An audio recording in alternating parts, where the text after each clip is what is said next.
আমার নিজের চোখে দেখেছি ইংল্যান্ডে আমেরিকায় মা নিজের সন্তানকে পুশ চেয়ারে করে রাস্তা দিয়ে ঠেলে আর কুত্তার বাচ্চা কোলে নিয়ে হাঁটে। তো ওই বাচ্চাটা বড় হয়ে তার মায়ের ভক্তি করবে কে? কোন দুঃখে? ঠিক কিনা? ঘরে ঘরে অশান্তি। আমাদের পারিবারিক সিস্টেম আছে বাংলাদেশে, যৌথ পরিবার আলহামদুলিল্লাহ কম জোরে। আমার দেশে মা বাবা বউ বাচ্চা নাতি পুতি একসাথে আমরা থাকি, ঠিক না? ঠিক না? এই যৌথ পরিবার সে দেশে নাই, ব্রোকেন ফ্যামিলি। আমেরিকায় তো অধিকাংশ পাগল, তাদের যত হসপিটাল আছে পাগল দিয়ে ভরা, অধিকাংশ পাগল। কেন? স্বামী স্ত্রীর মধ্যে যদি শান্তি না থাকে তো পাগল হবে না, হবে কি? ছাগলের চাইতে খারাপ হয়ে যাবে।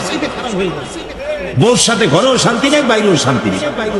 বউ তো দেখে তার স্বামী আর একটা পুরুষকে বিয়ে করছে, আবার স্ত্রী স্বামী দেখে স্ত্রী আর একটা মেয়ে লোকের বিয়ে করছে। পুরুষে পুরুষ বিয়ে করে, মেয়ে লোকের বিয়ে করে। নাউযুবিল্লাহ। এইসব গায়রে মুহাজ্জাব লোকেরা আমাদের বলে আমরা নাকি মৌলবাদী সন্ত্রাসী। বেটারা আইসে দেখ আমাদের দেশে একটা মাহফিল দেখে যা, কলজে ঠান্ডা হয়ে যাবে। তাদের দেশে আছে প্রিয় ভাই সব অশান্তির দাবানলে তারা জ্বলছে।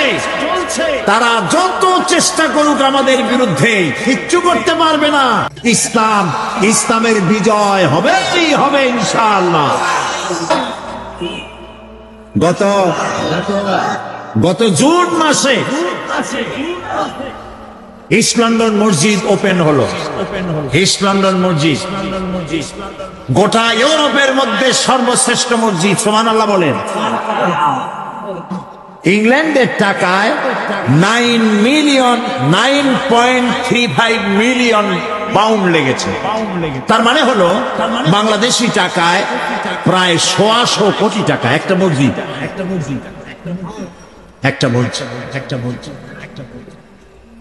এবং বাকি ঝুঁকি যা আছে সবকিছু মিলাই টিলে প্রায় 150 কোটি টাকা পর্যন্ত খরচ হয়। 150 কোটি টাকা একটা মসজিদ বানানো হয়েছে। মাল্টিপারপাস ইউজ হয় এটা। শুধু মসজিদ নয়, মসজিদ তৎসংলগ্ন মাদ্রাসা, মহিলাদের জন্য, পুরুষদের জন্য। অমুসলিমরা যেন নামাজ কেমনে পড়ে তা যেন দেখতে পারে, আলাদা রুম আছে। নামাজের দৃশ্য দেখে কাফের মুসলমান হয়ে যাচ্ছে। কেমনে ঠেকাবি?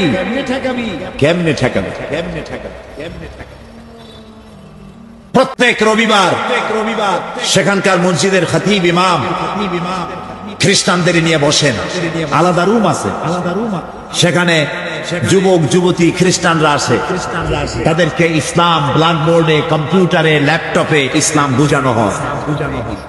প্রত্যেক সপ্তাহে 2 জোড়া 5 জোড়া খ্রিস্টান মুসলমান হয়ে যাচ্ছে।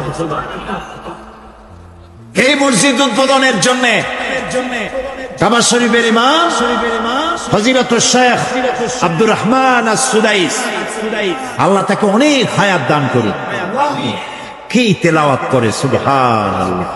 কলজা কেড়ে নিয়ে যায় তেলাওয়াত কারে বলে। এজন্য আমি বলি যাদের পয়সা আছে হজ তো করবেনই। রমজান মাসে মাঝে মধ্যে উমরা করতে যাইয়েন, উমরা করতে যান রমজান। আল্লাহর নবী বলেছেন রমজান মোবারকে যে ব্যক্তি উমরা করলো সে যেন আমার সাথে হজ আদায় করলো। নামাজের ভিতরে কি কান্নাকাটি! মক্কা মদিনায় রোজায় না, রমজান মাসে না গেলে বোঝা যাবে না।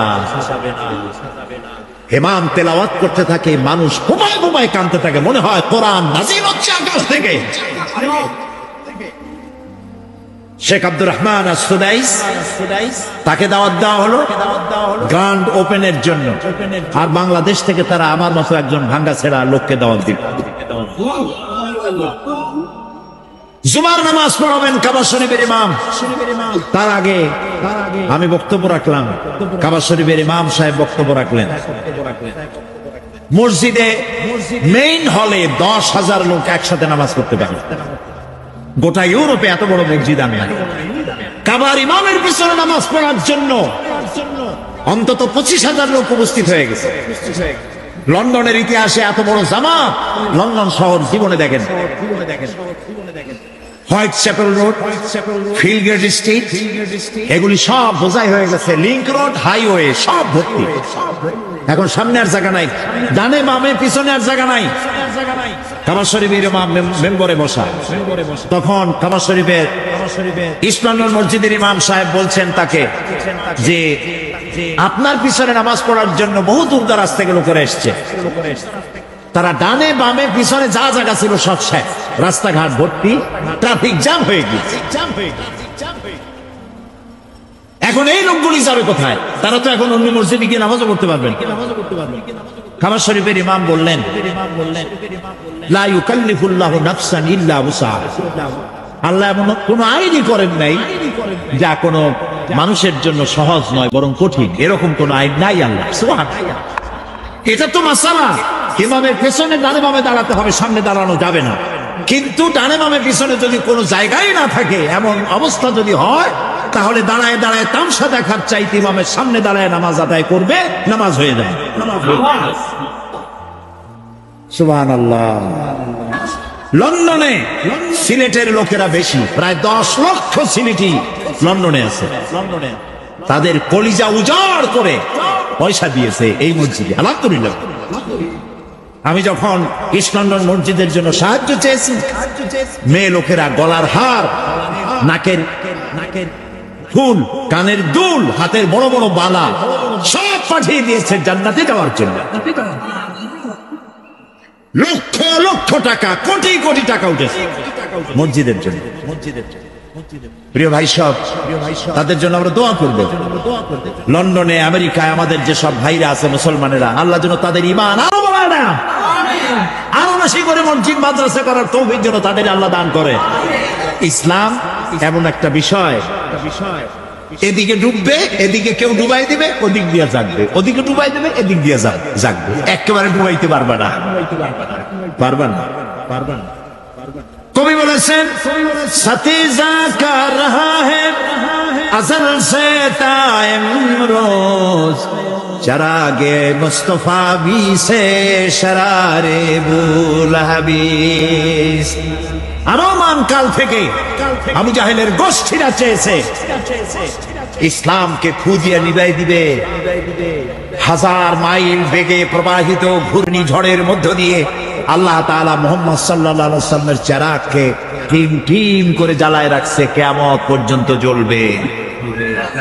যারা মৌলবাদ, ইসলাম এ দেখলেই মৌলবাদ আর সাম্প্রদায়িকতা রোগে ভোগেন। সাম্প্রদায়িক শক্তি দেশ গিলে বেলাইলো, সরকার সাম্প্রদায়িক শক্তি নিয়ে দেশটারে খাই বেলাইলো। এইরকম জ্বালার পোড়া কলিজায় যত হইছে, মুতু বেগাইজি কু জলিয়া পুরিয়া বড়, জলিয়া পুরিয়া অবশ্য হোক। এখানে কোরআনের কথা লোকেরা শুনবেই, একদিন কোরআনের আইন চালু হবেই, ঠেকাইতে পারবে না।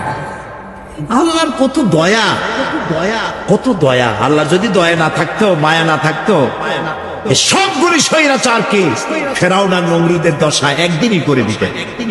আল্লাহ পাক বলেন, ওয়ামুদ্দুহুম ফি তুগয়ানিহিম ইয়ামাহুন, আমি মানুষকে স্বৈরাচারদেরকে ঢিল দেই, আচ্ছা দেখি কদ্দূর পারো, কদ্দূর পারো। তারপরে যখন জন্মের গেলা গেলে, ইন্না বাতশা রাব্বিকা লাশাদীদ, আল্লাহ তাআলা তো বলেন তোমার রব যখন ধরেন আর ধরাটা সিরিয়াস হয়, কেউ ছাড়াইতে ঈমান আনতে হবে সকল কিতাবের প্রতি, তবে অনুসরণ করতে হবে কোরআনের প্রতি। আমরা জাবুর মানি, ইনজিল মানি, তাওরাত মানি, সবটা মানি, কিন্তু কোরআন আসার পরে এগুলি সব রদ হয়ে গিয়েছে। কথা বুঝতে পেরেছেন? এই জন্য কোরআন মানতে হবে, অন্যগুলিকে মানি, কিন্তু তার কোন আইন আমরা ফলো করব না। আল্লাহ ওগুলো রদ করে দিয়েছেন, চালু করেছেন কোরআন শরীফ। আমাদের দেশে একটি দল আছে যারা কোরআন নিজেদের জনসভাগুলিতে ধর্মগ্রন্থ পাঠ করে, কোরআন শরীফ এর কথা বলে না, ধর্মীয় গ্রন্থ পাঠ করা হলো। তো কোরআন পড়লো, তারপরে গীতা পড়ে, এরপরে বাইবেল পড়ে, এরপরে ত্রিপিটক পড়ে। আপনারা কি দেখছেন কোথাও এরকম? দেখছেন? এদিকেও পড়ে, এদিকেও পড়ে, এদিকেও পড়ে। এগুলি মারাত্মক ভাবে মুনাফিকি। মুসলমান নাম ধারণ করে এর থেকে মুনাফিকি আর কিছু হতে পারে না। আমরা ত্রিপিটক, বেদ, বাইবেল সবটাকে সম্মান করি, কিন্তু যে মঞ্চে কোরআন পড়া হবে সেই মঞ্চে কোন মুসলমানের সামনে এগুলি পড়া হতে পারে না। দলিল কি? দলিল হচ্ছে হযরত ওমর রাদিয়াল্লাহু তাআলা আনহু নবী করিম সাল্লাল্লাহু আলাইহি ওয়াসাল্লামের সামনে বলতেছিলেন, হে আল্লাহর রাসূল, আমার কাছে একটি তাওরাতের পাতা পেয়েছি, আমি একটু পড়ে শোনাই। তিনি অনুমতি না নিয়েই পড়া শুরু করলেন। ইতিমধ্যে হযরত আবু বকর রাদিয়াল্লাহু তাআলা আনহু এসে হাজির হয়েছেন। বললেন, ওমর, এর থেকে তুমি যদি মরে যেতে, ওমর, এর থেকে তুমি যদি মরে যেতে। হযরত ওমর চিন্তা করলেন যে আবু বকর আমার মরতে কয় কেন? তিনি চোখ তুলে তাকায়ছেন, তাকায় দেখেন নবী করিম সাল্লাল্লাহু আলাইহি ওয়াসাল্লামের চেহারা গোসায় লাল হয়ে গিয়েছে। হযরত ওমর বলছেন, ইয়া রাসূলুল্লাহ, আমার অন্যায় ক্ষমা করুন, আমি বুঝতে পারিনি, আমার মা বাপের জীবন আপনার কদম মোবারকের উৎসর্গ হোক। হে রাসূল, আমি বুঝতে পারি নাই আমার কি বেয়াদবি হয়েছে। নবীজি বললেন, ওমর, তুমি যার উপরে নাজিল করা কিতাব আমারে পড়ে শোনাচ্ছ, তাওরাত, সেই মূসা আলাইহিস সালাম যদি আজকে বেঁচে থাকতেন, আমার উম্মতের মধ্যে শামিল হওয়া তার জন্য ফরজ হয়ে যেত। কত বড় কথা! সুতরাং সামান্য অমুসলিমদের ভোট পাওয়ার লোভে আল্লাহর কোরআনকে অবমাননা করে যারা, তাদের সম্পর্কে জাতিকে সতর্ক হতে হবে।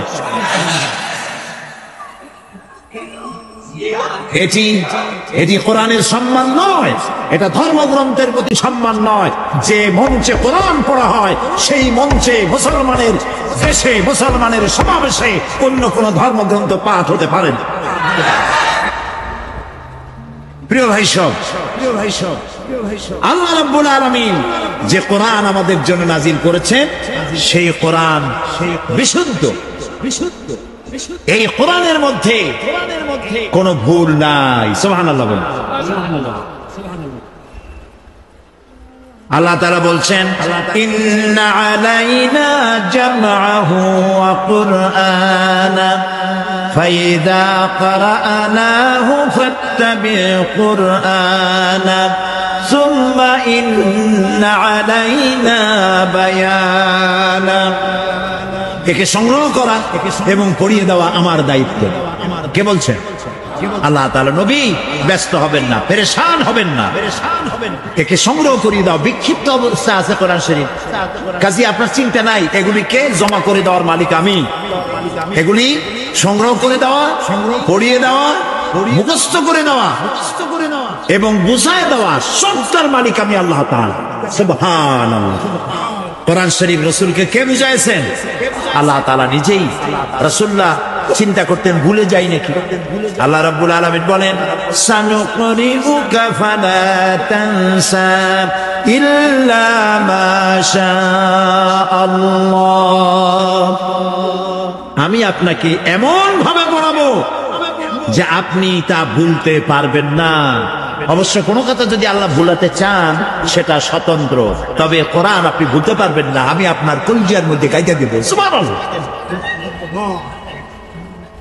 কোরআনে কারীমের হেফাজতের জন্য আল্লাহ রাব্বুল আলামিন বলেছেন, ইন্না নাহনু নাযালনা যিকরা ওয়া ইন্না লাহু লাহাফিজুন। কোরআন নাযিল করেছি আমি আল্লাহ, আর এর সংরক্ষণ আমি আল্লাহ নিজেই করব। আমি নিজেই ইবাদত করব। সুতরাং চিন্তা করার কোনো কারণ নাই। কোরআনে কারীম এটি বিশুদ্ধ, এর উপর থেকে, নিচের থেকে, ডাইনের থেকে, বামের থেকে শয়তানের প্রবেশের কোনো অধিকার নাই। এমনকি কোরআনের ভিতরে নবীজি নিজে বানায়ও কোনো কথা ঢুকান না। আল্লাহ রাব্বুল আলামিন গ্যারান্টি দিচ্ছেন, ওয়ালাউ তাকাওয়ালা আলাইনা বা'দাল আকাবিন লাখাযনা মিনহু বিল ইয়ামিন সুম্মা লাকাতা'না মিনহুল ওয়াতিন। রাসূল যদি এই গ্রন্থটি নিজে বানিয়ে আমার নামে চালিয়ে দিতেন, কে বলতেছেন? রাসূল যদি নিজের থেকে বানাইয়া কোন কথা কোরআনের মধ্যে ঢুকাই দিতেন, আমি তার ডান হাতকে চেপে ধরতাম আর তার কণ্ঠনালীকে আমি আল্লাহ কেটে ফেলে দিতাম। সুবহানাল্লাহ।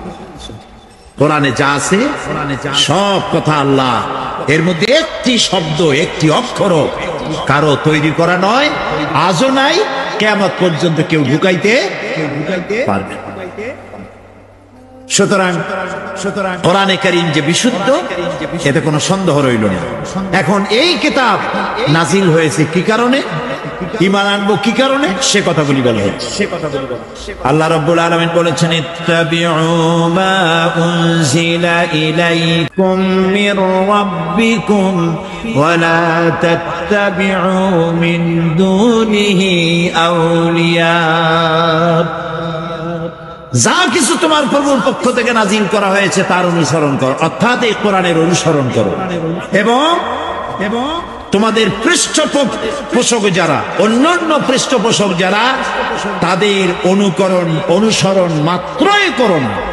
কে নিষেধ করেছেন? এই কিতাবের অনুসরণ করতে বলা হয়েছে। এই জন্য ঈমান আনার অর্থ হলো এই, আল্লাহর কিতাব শুধু এ পর্যন্ত না, এই কোরআন দিয়া আমরা আমাদের জীবন চালাবো, এ পর্যন্ত পরিপূর্ণভাবে বিশ্বাস করে কোরআনকে বানাতে হবে আমাদের সংবিধান। তাহলেই আসবে শান্তি, তাহলেই আসবে স্বস্তি, তাহলেই পৃথিবীর বুকে মর্যাদা নিয়ে আমরা টিকে থাকতে পারবো। এখানে কোরআনে কারীমের কিছু কথা আমরা মানি, আবার অনেকগুলি মানি না। সেজন্য আল্লাহ তাআলা বলেছেন, আফাতুমিনুনা বিবাদিল কিতাবি ওয়া তাকফুরুনা বিবাদ ফামা জাযাউ মান ইয়াফআলু যালিকা মিনকুম ইল্লা খিজুন ফিল হায়াতিদ দুনিয়া ওয়া ইয়াওমাল কিয়ামাতি ইউরাদ্দুনা ইলা আশাদ্দিল আযাব। আফাতুমিনুনা বিবাদিল কিতাব ওয়া তাকফুরুনা বিবাদ, তোমরা কোরআনের কথাকে কিছুকে করবে বিশ্বাস আর অনেকগুলিকে করবে অস্বীকার। এটা যদি হয় তাহলে জেনে রেখো, মস্ত বড় শাস্তি আমি তোমাদের জন্য রেখেছি কিয়ামতে, আর দুনিয়া আমি তোমাদেরকে লাঞ্ছনার জীবন দেব। কিছু মানা আর কিছু না মানা, এই কাজটা, এইটার নাম হলো ধর্ম নিরপেক্ষ। এটার নাম কি? বলেন আপনারা, ধর্ম নিরপেক্ষ। প্রিয় ভাই সব, স্পষ্ট করে শুনি, এই বিষয়গুলি আমি এই মাহফিলে বহুবার বলেছি, আজও বলতে চাই। এমনকি অমুসলিম ভাইরা যারা এসছেন তারাও শুনছেন। ধর্ম নিরপেক্ষ কোন মুসলমান হইতে পারে না, কোন হিন্দু হইতে পারে না, কোন খ্রিস্টান হতে পারে না। আমরা ধর্মের ব্যাপারে থাকবো পক্ষে। বলেন কোথায় থাকবো? ধর্মের ব্যাপারে পক্ষে, বিপক্ষে না নিরপেক্ষ? তিনটা কথা। আপনারা কোন দিকে বলেন? যারা বিপক্ষে তারা হাত তুলে দেখান তো, বিপক্ষে কারা? ধর্মের ব্যাপারে বিপক্ষ। আলহামদুলিল্লাহ।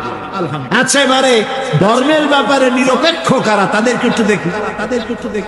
ও মাশাআল্লাহ, তাও তো একটাও নেই। আলহামদুলিল্লাহ কোন জোরে। এইবার ধর্মের যারা পক্ষে তারা হাত উঠে করে দেখা। আলহামদুলিল্লাহ, হাত তুলে রাখেন, কথা বলেন। স্লোগানের দরকার নাই বাবা, স্লোগানের দরকার নাই, হাত উঁচু করে রাখে। আল্লাহ তাআলা এই হাতগুলি তোমার দ্বীনের জন্য তুমি কিয়ামত পর্যন্ত মঞ্জুর করে নাও। আমিন। বসেন। আমি না হাত উঁচু করতে বলছি, কল্লা উঁচু করতে বলি নাই তো। প্রিয় ভাই সব, আল্লাহ যা যা বানান, শয়তান তার উল্টা আর একটা বানায়। এটা ঠিক কিনা বল? আল্লাহ বানিয়েছেন খলিফা, খেলাফত, শয়তান বানাইছে মুলুকিয়, রাজতন্ত্র। রাজতন্ত্র আল্লাহর বানানো নয়, আল্লাহর উল্টা। এটা কার উল্টা? আল্লাহ দিয়েছেন যাকাত ভিত্তিক সুষম অর্থনৈতিক বিনিবন্টনের ব্যবস্থা, যাকাত। আর শয়তান বানিয়েছে সুদ। বলেন শয়তান কি বানাইছে? তাহলে আল্লাহ যা করলো শয়তান তার উল্টাটা করছে কিনা? যাকাত হচ্ছে বড় লোকদের কাছ থেকে নাও, গরিবদের দাও। আর সুদ হচ্ছে গরিবদের কাছ থেকে নাও, বড় লোকদের দিয়ে দাও। সম্পূর্ণ উল্টা, ঠিক কিনা? এই জন্য যাকাত এটি আল্লাহর দেওয়া বিধান। যাকাত এবং ওসর, যাকাত এবং ওসর, তোষক না কিন্তু ওসর, আইন দিয়ে। এই ওসর এটি মুসলমানেরা অনেকেই জানে না। এই কথাটা কি বেঠিক বললাম না ঠিক বলছি?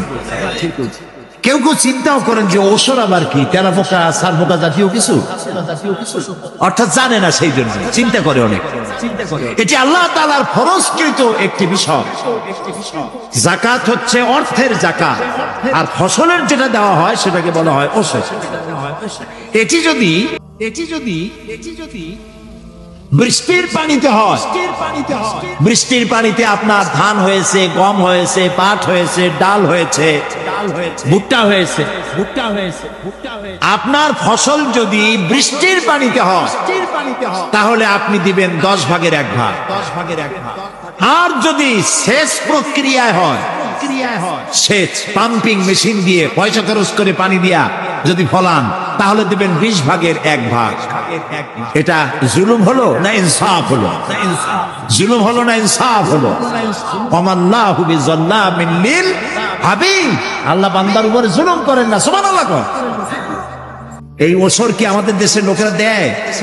10 মণ ধান হইলে 1 মণ দেয়, অথবা সেচ দিয়ে করেছে সেজন্য 20 মণে 1 মণ দেয়? দেন, এটা বুঝি না। এই জন্য দেশে ওয়াকফ এস্টেটের যত সম্পত্তি আছে, ওয়াকফ এস্টেট আছে না সারা বাংলাদেশে, ওয়াকফ যা আল্লাহর রাস্তায় দান করা হয়েছে, যে উপার্জিত পয়সা গরিব মিসকিন এতিম এদেরকে দেওয়া হবে, মাদ্রাসা মসজিদ বানানো হবে। এটা ছিল লক্ষ্য, ঠিক কিনা? এখন যিনি ওয়াকফ করেছিলেন তিনি মারা গেছেন, তার আত্মীয় স্বজনেরা, সন্তানেরা, তার পিতার দেওয়াই আল্লাহর রাস্তায় দেওয়া এই সম্পত্তিতে মাজার বানিয়ে অথবা কোন একটি ধর্মীয় প্রতিষ্ঠান কিছু একটা করে সমস্ত সম্পত্তি একা একা ভোগ দখল করতেছে। এই রকমের সম্পত্তির সংখ্যা বাংলাদেশে লক্ষ লক্ষ একর সম্পত্তি বেহাত হয়ে গিয়েছে। এই সম্পত্তিগুলি যদি উদ্ধার করা যায়, খুব লক্ষ্য করুন, সারা বাংলাদেশের আওকাফ অকৃত সম্পত্তি যদি গভর্নমেন্ট উদ্ধার করতে পারে এই ভূমিদস্যুদের হাত থেকে, এই সম্পত্তি কিন্তু আমি না বলতে পারতাম না এরা ভূমিদস্যু। এরা কি? এই ভূমিদস্যুদের হাত থেকে সম্পত্তি যদি সরকার উদ্ধার করতে পারত, আর যদি বাংলাদেশের 14 কোটি মানুষের 1 কোটি অমুসলিম বাদ দিয়া 13 কোটি মানুষের যাকাত আর ওসর যদি আদায় করতে পারত, তাতে বাংলাদেশে এখন যদি যাকাত আদায় করে গভর্নমেন্ট, অন্তত 5.5 থেকে 6 হাজার কোটি টাকা যাকাত আদায় হতে পারে। আল্লাহ তাআলা এই ভূমিদস্যুদের কলিজায় জাহান্নামের ভয় দিয়ে দিয়ে। প্রিয় ভাই সব, কোরআন এসেছিল,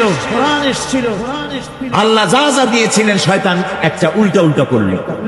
আল্লাহ দিল খেলাফত, শয়তান করলো মুলুকিয়াত। আল্লাহ দিলেন যাকাত, শয়তান করলো সুদ। আল্লাহ দিলেন ইসলাম, শয়তান কয় আমি বসে থাকি কি কামে? শয়তান বানাইলো ধর্ম নিরপেক্ষ মতবাদ।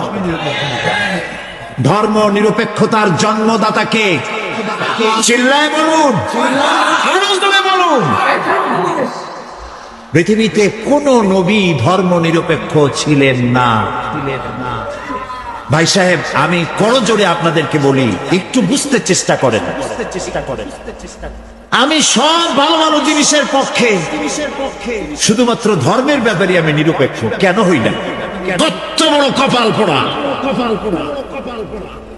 ভাত খাওয়ার পক্ষে। এই ব্যাপারে তো নিরপেক্ষটা পাগলও পাওয়া যাবে না। যাতে মাতাল হলে কি হবে, তাহলে ঠিক আছে, ক্ষুদা লাগবে বাচ্চায়, চাই না, চাই না, তো ভাতের পক্ষে। ঘুমাইতে না পারলে মানুষ পাগল হয়ে যাবে, ঘুমের পক্ষে। ঘুমের ব্যাপারে নিরপেক্ষ একটা লোক বাইর করেন দেখি। বিবাহের ব্যাপারে নিরপেক্ষ লোক বাইর করেন। নপুংসকদের ভিন্ন কথা, তাহলে যত ভালো জিনিস সবটার পক্ষে। ধর্ম এতই খারাপ, এইটার ব্যাপারে নিরপেক্ষ থাকতে হবে। বলেন হিন্দু ভাইরা, বলেন খ্রিস্টান ভাইরা, বলেন উপজাতীয়রা, কেন নিরপেক্ষ থাকবেন ধর্মের ব্যাপারে? আপনি ধর্মের পক্ষে থাকুন, কারণ ধার্মিক মানেই ভালো মানুষ। সে হিন্দু হোক, সে খ্রিস্টান হোক, সে বৌদ্ধ হোক, সে মুসলমান হোক, যে ব্যক্তি ধার্মিক সে ব্যক্তি ভালো। আর এখন এই কথাটাকে কিভাবে উল্টায় দেওয়া হয়েছে? ধর্মীয় আন্দোলন যদি কেউ করে, ধার্মিকতা যার মধ্যে বেশি, ধর্ম চর্চা করে, ধর্ম দিয়ে, দিন দিয়ে, ইসলাম দিয়ে মানুষকে সুশাসন করতে চায়, এর নাম সাম্প্রদায়িকতা। দেখেন না কিভাবে চিল্লান আরম্ভ করছে, সাম্প্রদায়িক শক্তি গিলে ভালাই দেশ, একারা পারে না, তাই কতগুলি জোয়ার করছে, আরো 14টা না 15টা। এই 14-15টা বড় বড় সাইজের এক একটা বেলুন, সবগুলো বেলুন এক জায়গায় হলে যা হবে তাই। 0+0+0+0 from Cox's Bazar to Tetulia is equal to 1 big 0।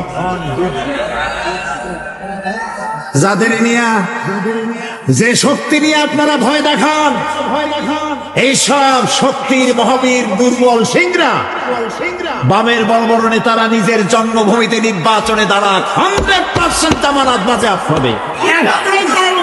দেখতে পারবে না, কারণ এদেশের জনগণ বামদের জীবনেও ভোট দেবে না, কারণ তারা নাস্তিক, তারা লেনিন আর কার্ল মার্কসের পা চাটা গোলাম। এদেশের মানুষ তাদেরকে পছন্দ করে না। কাজী নেতারা 4-5 জন হাত উঁচু করে দেখায়, দান দিল সব বাইর করিয়া মহাভারত উদ্ধার করে ফেলেছে। এত সহজ না, নিশ্চিন্ত থাকুন, ইনশাআল্লাহ আগামী নির্বাচনে জোট আবার ক্ষমতায় আসবে ইনশাআল্লাহ।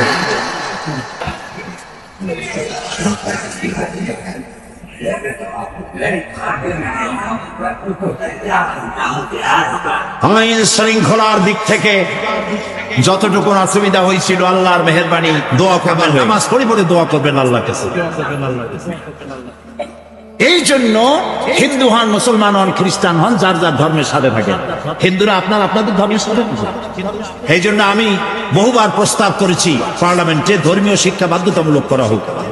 ফেরেশতাদের প্রতি ঈমান প্রকৃতপক্ষে আল্লাহর প্রতি ঈমানের পরিপূর্ণতা মাত্র। এর উদ্দেশ্য শুধু ফেরেশতাদের প্রতি ঈমান আনা নয়, স্বীকৃতি দান করাই নয়, বরং এর লক্ষ্য হচ্ছে বিশ্ব ব্যবস্থায় তাদের স্থান কোথায় তা উপলব্ধি করা, যাতে করে আল্লাহর প্রতি ঈমান খালেস হয়ে যায় এবং শিরক আর গায়রুল্লাহর ইবাদত থেকে মানুষেরা মুক্ত হয়ে যায়। সেই জন্য কোরআনে কারীম ফেরেশতাদের কথা এনেছে। ফেরেশতাদের সম্পর্কে একটা মোটামুটি ধারণা পৃথিবীর সকল ধর্মের মধ্যে আছে। কেউ বলে স্বর্গীয় দেবতা, কেউ বলে অ্যাঞ্জেল, কেউ বলে ফেরেশতা। তবে এই ধারণাগুলি বিকৃত অবস্থায় ছড়িয়ে আছে পৃথিবীর সব দিকে। কারো কারো মতে ফেরেশতারা প্রকৃতির সন্তান, কারো কারো মতে ফেরেশতারা দেবতা, কারো কারো মতে ফেরেশতারা খোদার মদদগার, কারো কারো মতে তারা আল্লাহর মেয়ে। নাউজুবিল্লাহ বলে। কাফেরেরা বলতো ফেরেশতারা আল্লাহর মেয়ে, আল্লাহর কন্যা। আল্লাহ তাআলা এখানে কোরআনে কারীমে বলছেন, আলাকুমুয যাকারু ওয়া লাহুল উনসা তিলকা ইযান কিসমাতান দিযা। আলাকুমুজ যাকারু ওয়ালাহুল উনসা। এটা কেমন কথা? কি ধরনের বৈষম্যমূলক বন্টন তোমরা করলে? ছেলেগুলো তোমাদের আর মেয়েগুলি আল্লাহর দিয়ে দিলা। আল্লাহ তাআলার কোনো ছেলেও নাই, মেয়েও নাই, বাপও নাই, মাও নাই। ছোট্ট একটি সূরার মধ্যে আল্লাহ সে কথা বলে দিয়েছে। কুল হুয়াল্লাহু আহাদ। মুখস্থ আছে না এই সূরাটা? পড়েন আমার সাথে গলা ছাড়িয়ে দিয়া। কুল হুয়াল্লাহু আহাদ আল্লাহুস সামাদ লাম ইয়ালিদ ওয়া লাম ইউলাদ ওয়া লাম ইয়াকুল লাহু কুফুয়ান আহাদ।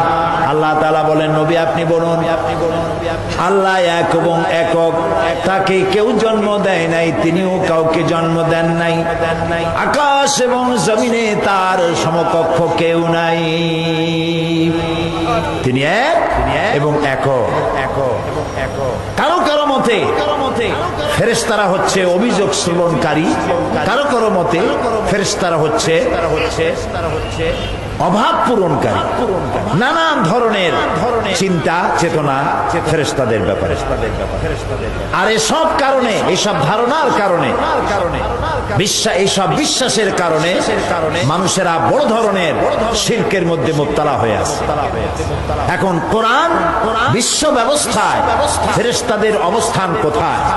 একদিকে সে কথাগুলি বলেছে, অন্যদিকে শিরক থেকে মানুষকে মুক্ত হওয়ার পথ বাতলে দিয়েছে। কোরআন স্পষ্ট ভাষায় ঘোষণা করেছে ফেরেশতারা আল্লাহর সন্তান নয়, তারা কাজের অংশীদারও না, বরং তারা হচ্ছে আল্লাহ পাকের হুকুম বরদার বান্দা মাত্র। সুবহানাল্লাহ বলে। এই যে বলা হয় যে আল্লাহ তাআলা আদম বানাইতে চাইলেন, ফেরেশতারা প্রতিবাদ করলেন। আল্লাহ তাআলা বললেন, ইন্নী জাইলুন ফিল আরদে খলিফা।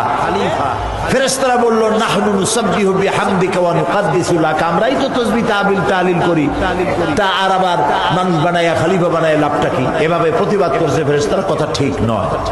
আল্লাহ পরামর্শ চান নাই, তারাও আল্লাহকে পরামর্শ দেন নাই অথবা প্রতিবাদ করেন নাই। আল্লাহ তাআলা নিজে ইচ্ছা ব্যক্ত করেছেন, আমি এটা করতে চাই। আর ফেরেশতারা তাদের পূর্বে অবিলব্ধ জ্ঞান সেটা পেশ করেছে। প্রতিবাদ করার কোনো ক্ষমতা ফেরেশতাদের নাই। সুবহানাল্লাহ। আল্লাহ তাআলা বলছেন, কাফেররা বলে দয়াময় কাউকে পুত্র বানিয়ে নিয়েছেন। পবিত্র সেই মহান সত্তা, ফেরেশতা তো তার সম্মানিত বান্দা মাত্র। সম্মানিত বান্দা। ফেরেশতারা আল্লাহর কি? না না, শুধু বান্দা নয়, সম্মানিত বান্দা। সম্মানিত আল্লাহ এজন্য বলছেন যে ফেরেশতারা আল্লাহ রাব্বুল আলামিনের হুকুমের বাইরে কিচ্ছু করতে পারে না, করার কোনো মাজাল নাই, ক্ষমতা নাই। মানুষ এটা করে, কিন্তু ফেরেশতারা করে না।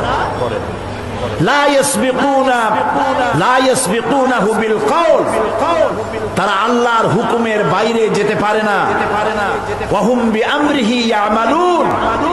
আল্লাহ যা হুকুম করেন শুধুমাত্র তাই তারাই করে। এক মুহূর্তের জন্য ফেরেশতারা আল্লাহর ইবাদত থেকে, তাসবিহ পাঠ থেকে বিরত থাকে না। আল্লাহ রাব্বুল আলামিন বলেন, ইউসাব্বিহুর রা'দু বিহামদিহি ওয়াল মালাইকাতু মিন খিফাতিহি। বিজলি প্রশংসার সাথে তার পবিত্রতা ঘোষণা করে, আর ফেরেশতারা ভীতির সাথে তার পবিত্রতা বর্ণনা করে। কত ফেরেশতা আল্লাহ তৈরি করেছেন, তার কোনো শেষ নাই, সীমানা নাই, সংখ্যা আমাদের জানা নাই। ওয়ালাহু মান ফিস সামাওয়াতি ওয়াল আরদি ওয়া মান ইনদাহু লা ইয়াস্তাকবিরুনা আন ইবাদাতিহি ওয়া লা ইস্তাহসিরুন।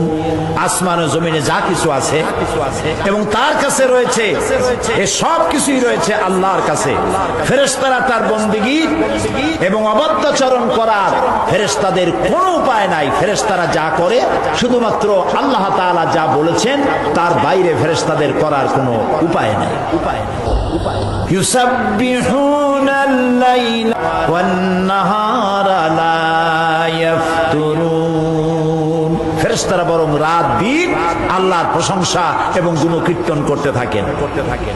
লা ইয়াসুনাল্লাহা মা আমারাহুম ওয়া ইয়াফআলুনা মা ইউমারুন। আল্লাহ তাদেরকে যে আদেশ করেছেন এর বাইরে যাওয়ার, বিরুদ্ধাচরণ করার কোনো ক্ষমতা তাদের নাই। তারা শুধু তাই করে যা আল্লাহ রাব্বুল আলামিন তাদেরকে আদেশ করেন। আল্লাহর হুকুমের বাইরে ফেরেশতাদের কোনো কিছু করার উপায় নাই। একথা কোরআন শরীফে বারবার বলে দেওয়া হয়েছে। আমাদের সকলের সাথে দুজন সম্মানিত লেখক লাগিয়ে দেওয়া হয়েছে, কিরামান কাতিবিনা ইয়ালামুনা মা তাফআলুন। দুইজন সম্মানিত লেখক আমাদের সাথে লাগিয়ে দেওয়া হয়েছে ফেরেশতাদের মধ্য থেকে। তারা আমরা যা করি এ সব কিছু তারা দেখে, তারা লেখে এবং আমরা যা করি সব তারা জানতে পারে এবং তাদেরকে বিভ্রান্ত করার কোনো উপায় নাই। একদিকে ফেরেশতাদের কর্তব্য সম্পর্কে আল্লাহ তাআলা বললেন, অন্যদিকে এই ফেরেশতাদের আরো কাজ আছে। সে কাজটা হলো এই, আল্লাহ তাআলা এই ফেরেশতাদের মাধ্যমেই দুনিয়ার সব নবীদের কাছে তার বাণী বহন করে পাঠিয়ে দিয়েছেন। এক একজনের এক এক দল ফেরেশতার এক এক ধরনের কাজ আল্লাহ দিয়ে দিয়েছেন। যেই ফেরেশতা সমস্ত নবীদের কাছে আল্লাহর বাণী নিয়ে এসেছেন তার নাম কি? আল্লাহ রাব্বুল আলামিন বলেন, ইন্নাহু লাকাউলু রাসূলিন কারীম। এটি হচ্ছে নিঃসন্দেহে এক সম্মানিত ফেরেশতার বর্ণনা। নবী করিম সাল্লাল্লাহু আলাইহি ওয়াসাল্লাম মসজিদে হারামের মধ্যে নামাজ পড়তেছিলেন। হযরত ওমর তখনও কাফের ছিলেন।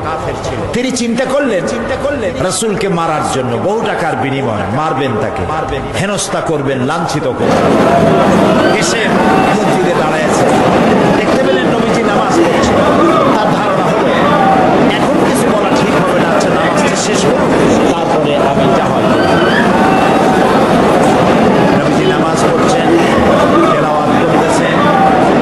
আল্লাহর নবী তেলাওয়াত শুনতে পেয়ে হযরতে ওমর জীবনে এমন সুন্দর তেলাওয়াত আর তিনি কোনোদিন শোনেন নাই। তার মন বলল, মুহাম্মদ সাল্লাল্লাহু আলাইহি ওয়াসাল্লাম নিশ্চয়ই তাকে জেনারা এই কথাগুলি শিখায় দেয়, তা না হলে কথা পায় কোথায়?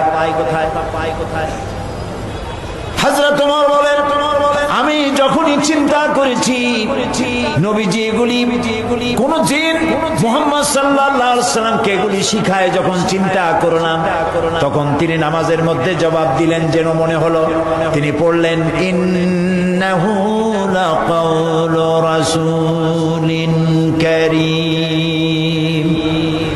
না, এটা জেনের কথা নয়, এটি মহান পবিত্র ফেরেশতার বর্ণনা, যিনি বহন করে নিয়ে আসছেন।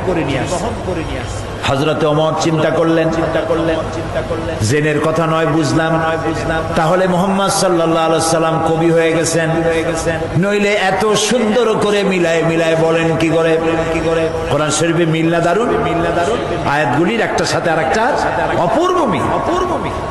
তার ধারণা হলো মুহাম্মদ সাল্লাল্লাহু আলাইহি ওয়াসাল্লাম কবি হয়ে গেছেন। হযরত ওমর বলেন, আমি যখন এই চিন্তা করেছি অমনি নবীজি নামাজের ভেতরে আমার শেখতর জবাব দিয়ে দিলেন। তিনি পড়লেন, ওমা হুয়া বিকাউলি শাইরিন কালিলাম মা তুমিনুন। না, এটা কোনো কবির কথা নয়, তোমরা খুব কমই বিশ্বাস স্থাপন করে থাকো। হযরত ওমর বলেন, আমি আশ্চর্য হয়ে গেলাম, মনের ভিতরে যা চিন্তা করি তারই জবাব পাই। তাহলে তো মুহাম্মদ সাল্লাল্লাহু আলাইহি ওয়াসাল্লাম মনের কথাও যখন বোঝেন, শুধু কবি নয়, নবী তো জাদুকর হয়ে গেছে, গণক হয়ে গেছে। মুহাম্মদ সাল্লাল্লাহু আলাইহি ওয়াসাল্লাম গণক হয়ে গেছে, বলেন নাউজুবিল্লাহ। হযরত ওমর বলেন, আমি যখনই চিন্তা করেছি তিনি গণক হয়ে গেছেন, অমনি তিনি নামাজের ভেতরে আমার শেখতর জবাব দিয়ে দিলেন। তিনি পড়লেন, ওয়ালা বিকাউলি কাহিনিন কালিলাম মা তাযাক্কারুন। এটা কোনো জাদুকরের কথা নয়, গণকের কথা নয়। হযরত ওমর বলছেন, আমার মনে হলো যেন আমার পায়ের তলা থেকে মাটি সরে যাচ্ছে। আমি যা বলি তার জবাব আসতেছে। নামাজের মধ্যে মনে মনে বলি আর তার জবাব আসে। তিনি চিন্তা করলেন, এটা জিনের কথা নয়, এটা কবির কথা নয়, এটা গণকের কথা নয়, তাহলে এটা কি? হযরত ওমর বলেন, আমি যখনই চিন্তা করলাম তবে এটা কি, অমনি নবীজি আমার সে কথার জবাব নামাজের মধ্যে দিয়ে দিলেন। তিনি পড়লেন, তানজিলুম মির রাব্বিল আলামিন। এটা মহান আল্লাহ রাব্বুল আলামিনের নাজিলকৃত কিতাব। হযরত ওমর বলছেন, আমার মনে হচ্ছিল যেন ইসলাম, ঈমান, তার শেকড় শুদ্ধ আমার কলিজার মধ্যে গেড়ে বসতেছে। কিন্তু তখনও তার ঈমান আনার সময় হয় নাই, এই জন্য তিনি ঈমান আনতে পারেন নাই। প্রিয় ভাই সব, নবীর কাছে আদম আলাইহিস সালাম থেকে শুরু করে মুহাম্মদ সাল্লাল্লাহু আলাইহি ওয়াসাল্লাম পর্যন্ত সমস্ত নবীদের কাছে বাণী বহন করে নিয়ে আসছেন কে? আল্লাহ তাআলা বলেন, ওয়া ইন্নাহু লাতানজিলু রাব্বিল আলামিন নাযালা বিহির রূহুল আমিন। নিঃসন্দেহে এটা রব্বুল আলামিনের অবতীর্ণ কিতাব, যা নিয়ে বিশ্বস্ত আত্মা অবতরণ করেছে, অর্থাৎ জিবরাইল আলাইহিস সালাম। আল্লাহ যেমন ভাবে দিয়েছেন, জিবরাইল তেমন ভাবে আনছেন। একটি শব্দেরও, একটি অক্ষরও এদিক ওদিক হয় নাই। সুবহানাল্লাহ। এখানে একটা কথা বলে রাখি, কোরআন বিশুদ্ধতার এটাও একটা প্রমাণ। যেহেতু সূরা তাওবায় নাজিল, সূরা তাওবা নাজিলের সময় আল্লাহ বিসমিল্লাহ বলেন নাই। হযরতে জিবরাইল রাসূলের কাছে নাজিল করার সময় বিসমিল্লাহ বলেন নাই, তাই সাহাবায়ে কেরাম যখন লিখেছেন বিসমিল্লাহ বাদ পড়ে গেছে। কিন্তু 19 এক কেরামতি আছে কোরআন শরীফের মধ্যে, আলাইহা 19 এক হিসাব আছে। সেই হিসাব আমি বোধহয় গত বছর না কবে বলছি, আজ বলার দরকার নেই। যেহেতু 114 হলে পরে 19 দিয়া ভাগ করা যায়, কিন্তু বিসমিল্লাহ তো 114টা সূরার একটা জায়গায় কম হয়ে গেল, একটা জায়গায় যে কম হয়ে গেল, এই জন্য সূরা আন-নামলের শুরুতে একবার বিসমিল্লাহ বলা হয়েছে, আর একবার সূরা নামলের ভিতরে হযরত সুলাইমান রানী বিলকিসের কাছে যে চিঠি লিখেছেন তার উপরে আর একবার বিসমিল্লাহ যোগ হয়ে কোরআনের ভিতরে 114টা পুরা হয়ে গেল। সুতরাং ফেরেশতাদের উপরে ঈমান আনতে হবে এভাবে, তারা আল্লাহর সম্মানিত কি বান্দা। মাশাআল্লাহ, মুখস্থ হয়ে গেছে। ফেরেশতারা আল্লাহর সম্মানিত বান্দা, এবং ফেরেশতাদের উপরে ঈমান আনা আমাদের জন্য ফরজ। ঈমান আনা কি? আমানার রাসূলু বিমা উনজিলা ইলাইহি মির রাব্বিহি ওয়াল মুমিনুন কুল্লুন আমানা বিল্লাহি ওয়া মালাইকাতিহি ওয়া কুতুবিহি ওয়া রাসূলিহি। রাসূল এবং মুমিনগণ এই বিষয়ের প্রতি বিশ্বাস করেন যা তার রবের পক্ষ থেকে রাসূলের প্রতি অবতীর্ণ হয়েছে। এরা সকলেই আল্লাহ এবং তার ফেরেশতা এবং তার কিতাব এবং সকল রাসূলের উপরে আমরা ঈমান আনি। লা নুফাররিকু বাইনা আহাদিম মির রাসূলি, আমরা নবীদের মধ্যে পার্থক্য সৃষ্টি করি না। নবী, রাসূল, আখিরাত, ফেরেশতা সকলের উপরে আমরা ঈমান আনি। এই আয়াতে কারিমাগুলি দিয়ে স্পষ্ট হয়ে গেল যে ফেরেশতাদের উপর ঈমান আনা শুধু আল্লাহর প্রতি ঈমান আনার জন্যই নয়, বরং কিতাবের প্রতিও ঈমান আনার জন্য ফেরেশতাদের উপর ঈমান আনা ফরজ। কথা কি বুঝে আসছে? আলহামদুলিল্লাহ। এটার নাম কি? এটার নাম কোরআন। কিন্তু সেই সাথে এই কোরআনের অনেকগুলি নাম আছে। এক নাম হলো কিতাব, এর এক নাম হলো নূর, হুদা, শিফা, তানজিল, জিক্র, কোরআনে কারীমের বুরহান, অনেকগুলি নাম আল্লাহ নিজেই রেখেছেন। ইসলামের পরিভাষায় কিতাব বলতে বুঝায় এমন গ্রন্থকে যা মানুষের পথ নির্দেশের জন্য আল্লাহর তরফ থেকে রাসূলের কাছে নাজিল হয়, তাকে বলা হয় কিতাব। এই অর্থের প্রেক্ষিতে কিতাব হচ্ছে আল্লাহ তাআলার সেই মহান কিতাব যার ব্যাখ্যা বিশ্লেষণ করেছেন মুহাম্মদ রাসূলুল্লাহ সাল্লাল্লাহু আলাইহি ওয়াসাল্লাম। এটি ঐশী বাণী আল্লাহর পক্ষ থেকে নাজিল হয়েছে এবং আল্লাহর হিকমত দেখুন, তিনি কিতাব দিয়েছেন আর নবী দিয়েছেন। কি দিয়েছেন বলেন? কিতাব আর নবী। যদি শুধু নবী আসতেন আর কিতাব না আসতো, তাহলে নবীদেরকে মানুষেরা আল্লাহ অথবা তার ছেলেবেলে বানায় ফেলতো। ঠিক না? ঈসা আলাইহিস সালামকে আল্লাহর ছেলে বানাইছে না? উযাইরকে আল্লাহর ছেলে বানাইছে না? এভাবে বানিয়ে ফেলতো। আবার যদি নবী না আসতো, শুধু কিতাব আসতো, তাহলে মাঝি হারা নৌকার মতো অবস্থা হতো। যে নৌকায় মাঝি নাই, ওইটা যদি কর্ণফুলিতে ছেড়ে দেন, কি অবস্থা হবে বলে? কি অবস্থা হবে? একুলে ধাক্কা, ওকুলে ধাক্কা, দুই কোলে ধাক্কা খাইয়া পাতালপুরীর নেমন্তন্ন খাইতে যাওয়া লাগবে। ঠিক না ভাই? এজন্য আল্লাহ রাব্বুল আলামিন বান্দাদের উপরে ইহসান করেছেন। একদিকে দিয়েছেন কিতাব, আর কিতাব বোঝার জন্য দিয়েছেন নবী। সুবহানাল্লাহ। নবী না দিলে আমরা কিতাব বুঝতে পারতাম না। এই জন্য প্র্যাকটিক্যাল আর থিওরি দুইটা আলাদা জিনিস।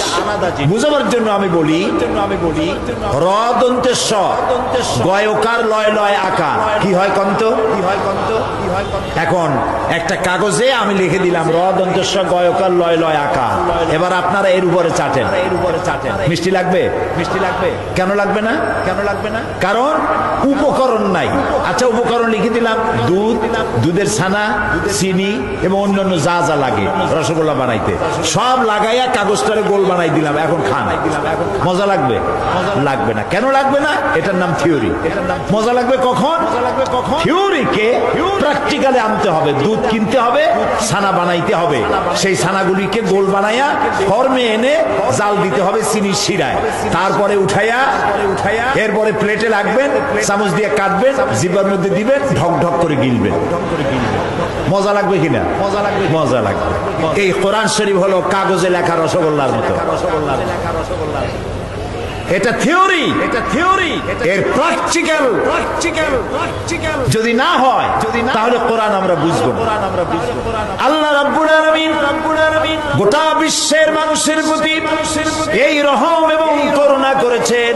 কোরআন মানুষের জন্য, মানুষ বুঝতে পারবে না বলে ব্যাখ্যা প্রয়োজন। সেই জন্য কোরআনের ব্যাখ্যা দেওয়ার জন্য আল্লাহ রাব্বুল আলামিন রাসূলের জীবনকে ব্যাখ্যা হিসাবে পেশ করেছেন। রাসূলের জীবন কোরআনের ব্যাখ্যা। সুবহানাল্লাহ বলেন। কোরআনের ব্যাখ্যা, হযরত নাজাত আল্লাহ এবং রাসূলের দিকে, কোরআনের দিকে। আর আল্লাহ তাআলা বলছেন, এই কিতাব দিয়ে আর হাদি দিয়ে আমি পাঠিয়েছি পৃথিবীর বুকে। ওয়ালি কুল্লি কওমিন হাদ, আমি প্রত্যেকটি জাতির জন্য একজন পথপ্রদর্শক পাঠিয়েছি। আল্লাহ তাআলা এরকম করেন নাই যে আমাদেরকে সৃষ্টি করে অন্ধকারে ছেড়ে দিয়েছেন যাতে আমরা পথ না পাই, এরকম না। আমাদের সৃষ্টিও করেছেন, নবীও দিয়েছেন, কিতাবও দিয়েছেন। আল্লাহ রাব্বুল আলামিন বলেন, ওয়াজআলনাহুম আইম্মাতান ইয়াহদুনা বিআমরিনা, আমি প্রত্যেক উম্মতের জন্য হাদি দিয়েছি, হেদায়েতকারী দিয়েছি, যিনি আমার হুকুমে জনগণকে পরিচালিত করবেন, এই দায়িত্ব দিয়েছি। এটি হচ্ছে একটা ইলম যা আল্লাহর পক্ষ থেকে আসে।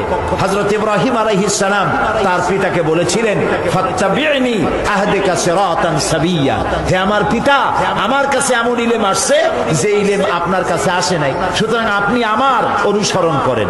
সমস্ত নবীদেরকে ইলম দিয়েছেন কে? বলেন। আল্লাহ তাআলা বলেন, ওয়ালাকাদ আতাইনা লুকমানাল হিকমা, আমি লোকমানকে জ্ঞান দান করেছি। ওয়ালাকাদ আতাইনা দাউদা ওয়া সুলাইমানা ইলমা, আমি দাউদ আর সুলাইমানকে জ্ঞান দান করেছি। সমস্ত নবীদেরকে আল্লাহ তাআলা জ্ঞান দান করেছেন, নবীরা দেশ পরিচালনা করেছেন, আর তাই জনগণ সুখী হয়েছে, সমৃদ্ধশালী হয়েছে। কোরআন আমরা ছেড়েছি, তাই কপাল পুড়েছে। এই কথা ঠিক কিনা? এই কথা ঠিক কিনা? কোরআন তো এই জন্য আসে নাই যে আমরা কোরআনের কারণে মার খাবো, এই জন্য কোরআন আসছে। আল্লাহ রাব্বুল আলামিন সূরা তাহার মধ্যে বলেছেন, তাহা মা আনজালনা আলাইকাল কুরআনা লিতাশকা। নবী হে কোরআন আমি আপনার উপর এই জন্য নাজিল করি নাই যে কোরআন আপনাকে হতভাগ্য বানায় দেবে। কোরআন তো সৌভাগ্য বানাতে এসেছে আপনাদেরকে, হতভাগ্য হবেন এর জন্য তো কোরআন পাঠাই নাই। আর যদি আমি প্রশ্ন করি পৃথিবীর মধ্যে সব থেকে বেশি মার খায় কারা, কি জবাব দেবেন? পৃথিবীতে সব থেকে কারা মার খায়? সব থেকে না খেয়ে থাকে কারা? সব থেকে স্বাধীনতা হারাইয়া, বাড়িঘর হারাইয়া এতিমের মতো ঘুরে ফিরে বেড়ায় কারা? এই মুসলমানেরা। কোরআনকে এই জন্য আসছিল। কোরআন এসেছিল পৃথিবীর মানুষকে শান্তি দেওয়ার জন্য, স্বস্তি দেওয়ার জন্য। আর বলা হয়েছিল এই কোরআন নাজিল করেছি এই জন্য যে একে তোমরা অনুসরণ করে চলবে। আল্লাহ তাআলা বলেন, কাদ জাআকুম মিনাল্লাহি নূরুন ওয়া কিতাবুম মুবিন। আমি আল্লাহর পক্ষ থেকে এসেছে তোমাদের জন্য আলো, আর এসেছে স্পষ্ট কিতাব। দুইটা জিনিস দিলাম, বলেন তো কয়টা? একটা হলো কিতাব, আর একটা দিয়েছে নূর। এই নূর কি? নবী করিম সাল্লাল্লাহু আলাইহি ওয়াসাল্লাম। কিতাব দিলাম, নূর দিলাম, আলো দিলাম। আলো দিলাম কেন? এই জন্য দিয়েছি যে পৃথিবীর মানুষেরা হচ্ছে সব থেকে বেশি দুর্বল। যদি আমি প্রশ্ন করি পৃথিবীতে আল্লাহ যা সৃষ্টি করেছেন এর মধ্যে দুর্বল কারা, কি জবাব দেবেন? পারবেন না হয়তো। এখনই ইখতিলাফ হয়ে গেছে ভিতরে। পৃথিবীর মধ্যে সব থেকে দুর্বল সৃষ্টি আল্লাহ তাআলার মানুষ। আপনি বলবেন দুর্বল কেমনে? আমরা দুনিয়া শাসন করি, প্লেনে চড়ি, গাড়িতে চড়ি, তারপরে ভাঙচুর করি। আমাদের দাবি মানতে হবে, নইলে ঠ্যাং ভেঙে দেব। এত শক্তি আপনার হতে পারে, কিন্তু আপনি সব থেকে বেশি দুর্বল। কিভাবে? এই পৃথিবীতে প্রত্যেকটা প্রাণীকে আত্মরক্ষার হাতিয়ার আল্লাহ দিয়েছে, কিন্তু মানুষের কাছে আত্মরক্ষার হাতিয়ার ওরকম নাই। হাতির কাছে আছে সুর, গরুর কাছে আছে শিং, বাঘের কাছে আছে মোটা মোটা দাঁত, আর হাত পায়ের মধ্যে বড় বড় নখ। এগুলো ঠিক কিনা? বল্লা, ভীমরুল, মৌমাছি, বিচ্ছু, তাদের কাছে আছে বিষাক্ত হুল। প্রত্যেকটি প্রাণী লক্ষ্য করবেন, প্রত্যেকটি প্রাণীর কাছে আত্মরক্ষার হাতিয়ার আছে না নাই? বলে কেবলমাত্র কার কাছে নাই? আমাদের কাছে নাই। আমাদের কাছে আমরা যদি মোকাবেলা করতে চাই সাপের, বাঘের, শত্রুর, তাহলে লাঠির আশ্রয় নিতে হবে, নইলে বন্দুকের আশ্রয় নিতে হবে। আমার বডিতে, আপনার বডিতে এমন কিছু নাই যা দিয়া বাঘের সাথে, সাপের সাথে লড়াই করতে পারেন, ঠিক কিনা? পারবেন করতে? কুকুরে যদি আপনারে কামড়ায়, এত তো আপনি বড় নেতা, খুব মাতবাড়ি করেন, বহু রকমের সমস্যার সমাধান করার জন্য এগিয়ে আসতেছেন। কুত্তায় কামড়াইলো আপনি কি কুত্তারে কামড়াই দিতে পারবেন? পাল্টা একটা কামড় দিতে পারবেন? এই জন্য কবি বলেছেন, কুকুরের কাজ কুকুরে করেছে, কামড় দিয়েছে পায়। তাই বলি কি কুকুরে কামড়ানো মানুষের শোভা পায়? শোভা পায় না এই জন্য যে কামড়াইতে পারবে না তো। ওর চামড়ার মধ্যেই তো আপনার দাঁত ঢুকবে না, ওরে এক কামড় দিতে গিয়ে আরো 6 কামড় আপনি খাবেন। তাহলে দেখা গেল মানুষ এদিক থেকে দুর্বল, ঠিক না? এটা সবার চাইতে কে ভালো বোঝেন তাই কর? আল্লাহ। বলেন আল্লাহ। মানুষ আত্মরক্ষার হাতিয়ার হিসাবে কিছু পায় নাই, এমনকি সে চোখ দিয়া কিছু দেখতেও পারে না আলোর সাহায্য ছাড়া। আলো না থাকলে অন্ধকারে কিছুই সে দেখতে পায় না, নিজের শরীরও দেখে না। এই জন্য রব্বুল আলামিন এমন একটি হাতিয়ার মানুষকে দিয়ে দিয়েছেন, সেই হাতিয়ারের সামনে তামাম দুনিয়া কাবু হয়ে গেছে। নাম কি সেই হাতিয়ারের? জ্ঞান। এই জ্ঞান দিয়ে হাতি, ভল্লুক, বাঘ, সিংহ ধরে তারপরে খেলা দেখাইয়া এরপরে পেট ভরে খায়। এই জ্ঞান দিয়ে পাখিকে পিছনে আটলান্টিক মহাসাগর এর তলদেশে কি আছে মানুষ খুঁজে বের করতে পারে না? পারে বলেই তো টাইটানিক আবিষ্কার করছে না? পানির মধ্যে ডুবিয়া কোথায় টাইটানিক আছে খুঁজে বের করছে। তাহলে বোঝা গেল আটলান্টিকের নিচে যাওয়া যা। কেউ যদি আটলান্টিকের পানি মাপতে চায় ভাত খাওয়া চামচ দিয়ে। ভাত খাওয়া চামচ কি চট্টগ্রামে ছোট না বড়? ছোট বড়, সব জায়গায় ভাতের চামচটা কি হয়? বড়। এই বড় চামচটা নিয়ে যান, না হয় ডাইলের চামচ নেন যেটা একটু গর্ত আছে। এই চামচ দিয়ে যদি কেউ প্রশান্ত মহাসাগর অথবা আটলান্টিক মহাসাগরের পানি মাপতে চায় তাহলে তার মাথার সুস্থতা নিয়ে চিন্তা হবে না লোকদের? চিন্তা। কিন্তু এই অস্বাভাবিক ব্যাপারটাও স্বাভাবিক হয়তো কোনোদিন হতে পারে। কেউ যদি চেষ্টা চালায় চামচ দিয়া আটলান্টিকের পানি মাপবে, হয়তো সম্ভব হলেও হতে পারে। কিন্তু কোরআন শরীফের ব্যাখ্যা লেখা বা ব্যাখ্যা পূর্ণাঙ্গ করা মানুষের পক্ষে সম্ভব নয়। এটা যুগের চাহিদা পূরণ করে।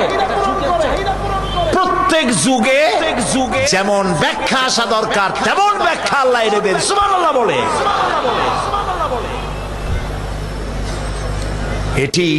এটি দেশ কাল পাত্র ভেদে ব্যাখ্যা সারা দুনিয়ায় নতুন করে ব্যাখ্যা আসতে থাকে।